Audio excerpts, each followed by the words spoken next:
All right. Welcome back to the channel. Welcome back. Again, I'm going to start it off with a little bit of tidbit on who is Mies. So let me start by saying, big fan of music. Y'all know that. You come in every day to hearing things you pop punk and whatnot. But I'm going to show you my wife's favorite album. Saw them live back in the day. Front Bottoms, great album. And then let me show you one of my favorite albums. Oh, that was backwards.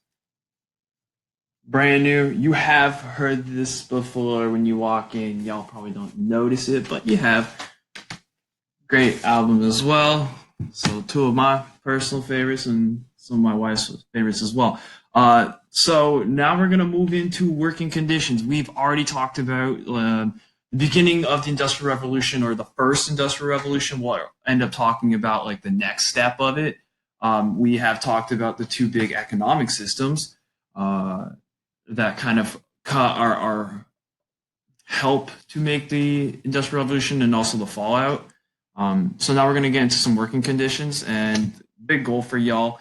Hopefully you can kind of explain them, how they change during it, how they change because of it, and what changes businesses as well as society has as a direct result of it.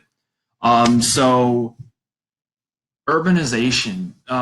So they're bored in the country and they're in country bored. And so they decide, hey, let's go into the city. Let's get that big city life, right? So they are making a big shift, right? We are moving from the countryside. We already talked about why.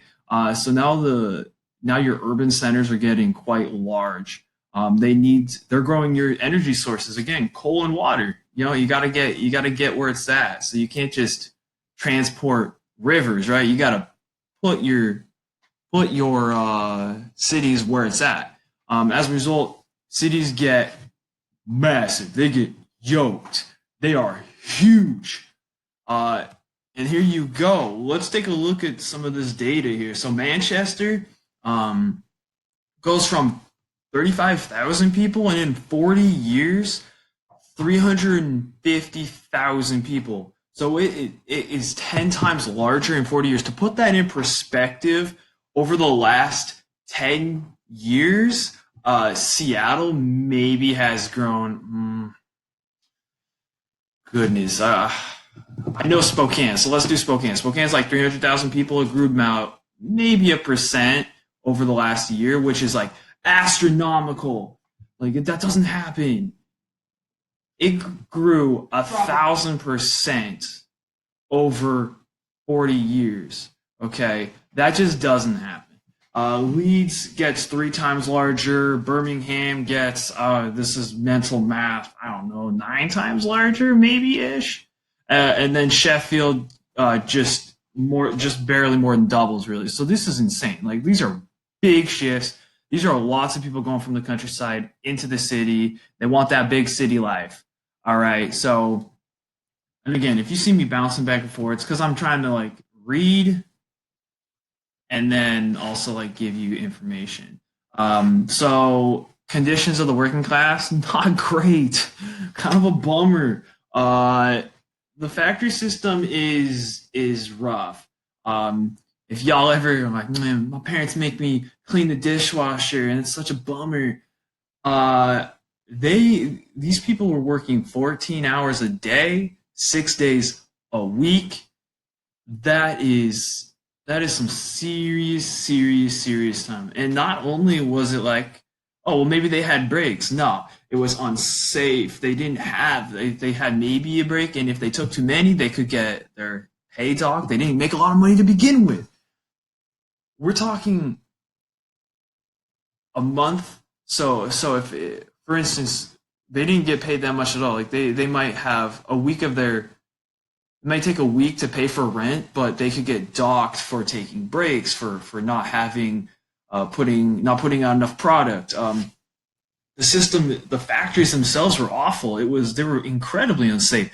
You had machinery that could rip arms off. It could crush people. There was no ventilation, so all the fumes that were a direct result of these machines with coal, and there was no ventilation, so they were inhaling all these nasty gunk.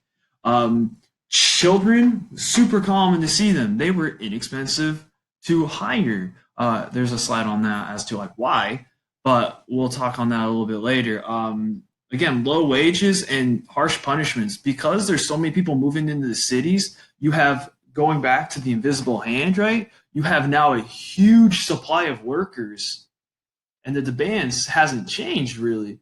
So you, as a worker, you have no leverage as to like, hey, like I'm going to strike. Well, first off, you can't strike; they'll just replace you. There's no unions. There's nothing like this. So all of the power is in the hands of the people providing the jobs. So the small amount of people that are in charge of the factories have all the power to hire at whatever they want to hire at, because as a worker, you are just trying to make ends meet. You are just trying not to starve.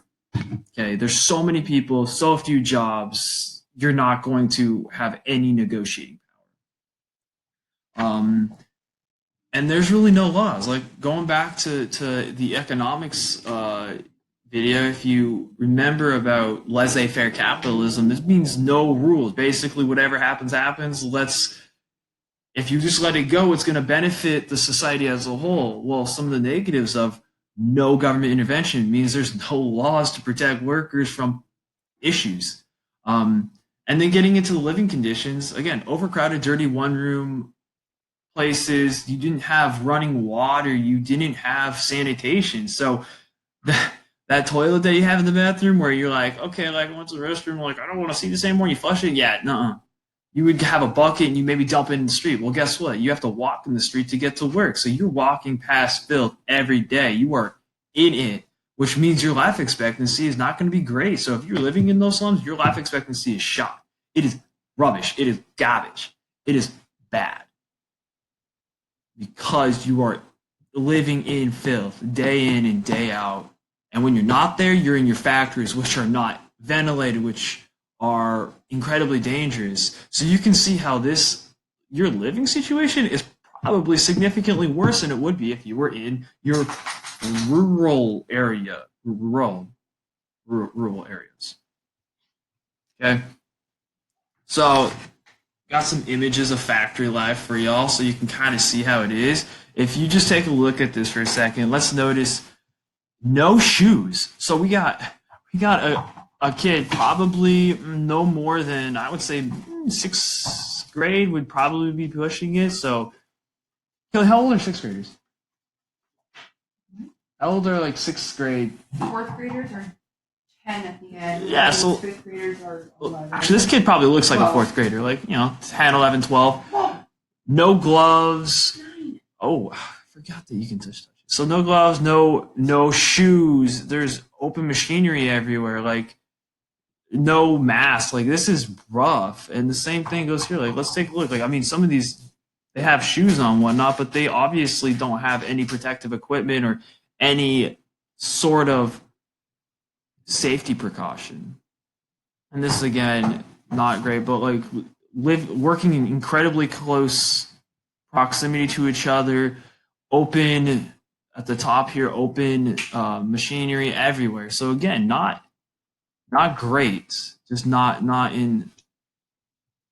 exactly the place that you would want to be in. So child labor is a big question. Why do you think factories wanted to hire children?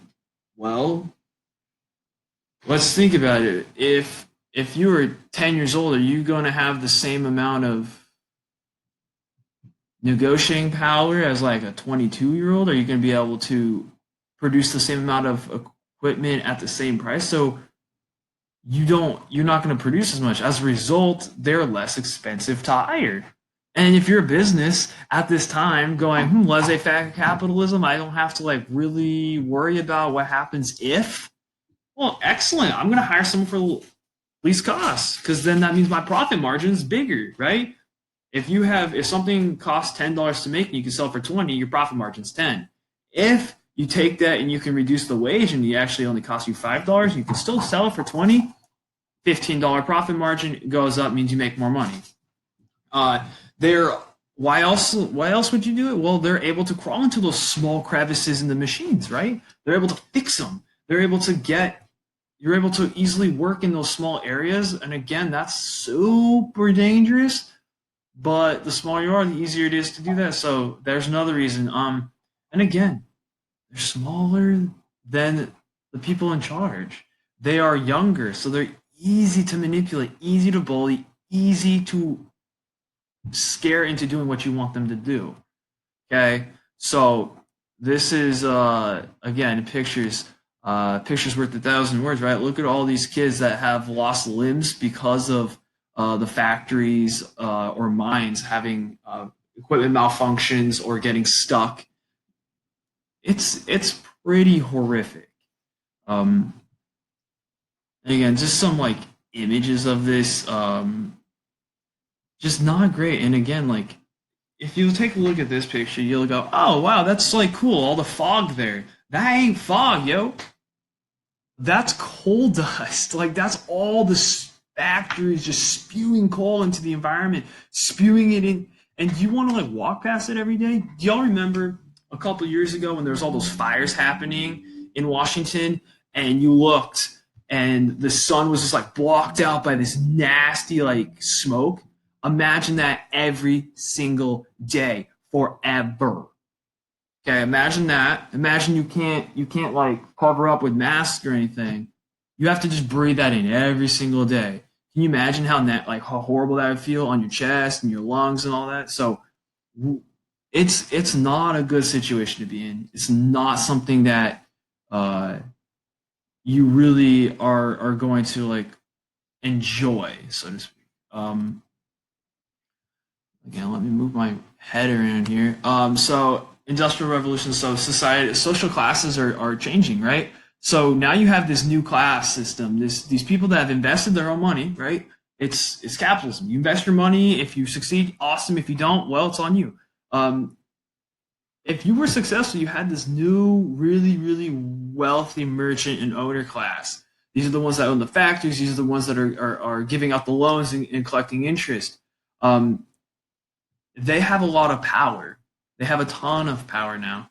And then you have more, you have like doctors, lawyers, managers, you can see right there. You have now your upper middle class. They have more power. They don't have as much wealth as your merchants and your owners, but they definitely have a ton more than your run of the mill lower class, which are just basically your factory workers and your makers of things. These are the lower middle class, and then of course you got the lower class, which is basically if you don't have any skills or if you don't have the ability to market yourself like that, and you just need a job because you're trying to make ends meet. You're going to work in the factories, and you're not going to have basically any money or any say or any rights really. Wealth didn't trickle down to the lower classes. Not really. You could make the argument that the more successful that the owners were, the more people they had to hire. The more people they had to hire means the more money they had to give out. So you can make the argument that, like, yeah, it did kind of trickle down. But because there was absolutely no government interference at this point, there it didn't trickle down as much as it could have. When we get to the second like part of the industrial revolution, where like there starts to be more like laws and a little bit instead of like you can do anything, like hey, like we're gonna actually like put you in like a small, like we're gonna actually like put some like laws in place that might help people. You'll start to see it start trickling down a lot more. And then yeah, obviously if you're dealing with this day in and day out, you're working 80, 90, 100 hours a week making next to nothing, you're gonna get pretty upset, and you're gonna probably right. And of course that happened. So it first happened in like the 1750s at the beginning of the Industrial Revolution. It's big because you need, as you have your says you have capital starting to flow around, money starting to flow around, people are starting to manufacture, and they're starting to get more access to manufacturable goods. Uh, well, let me start. As you have capital starting to go around the economy, as you start having people investing their capital, and you have changes in technology, and you happen to be geographically blessed. Let's go back to Unit Two in first semester, right? And you're using the water that you have. You're using steam power. People are now getting pushed out of the rural areas, right? They're bored in the countryside, and they're in the countryside bored. So they're moving in, and they're running these machines. It lowered the cost of goods. And then we just saw all the negatives that come from that. Like there's positives, of course there's positives, but there's always negatives as well. So with some of the negatives, Parliament's passing a series of laws. They're trying to protect children in the factories. They're trying to limit hours. They're trying to reduce weekly. And hey, look at this! Children can only work 60 hours a week now. That's a win. I'm sure y'all are missing that. Like, oh, I wish I could work 60 hours a week. Maybe I should give you 60 hours a week of content just to give you a little bit of perspective on what it was like, right? Oh, I should do that. Nah, I probably won't. That's a lot of work on me too. All right. So there's a lot of like political figures and writers and newspaper articles to support or in support of or against the regulatory system that we'll probably look at if I can figure out a way to like give that to you. But one of the most probably influential things that you may or may not have known was a direct result of the Industrial Revolution and kind of the problems that the working class faced. Have y'all ever seen The Christmas Carol? Yeah, Charles Dickens wrote that as kind of like what's wrong a little bit. Like if you're too greedy and you don't give any money and you're horrible, like you're gonna be visited by three ghosts, right? And not no one's gonna like you. So he wrote that, and it's not like a direct response to the Industrial Revolution, but it's just kind of like a response to all the negatives that happened. And fun fact about that is after he wrote that, donations rose significantly. So just a fun little tidbit for you. And he wrote that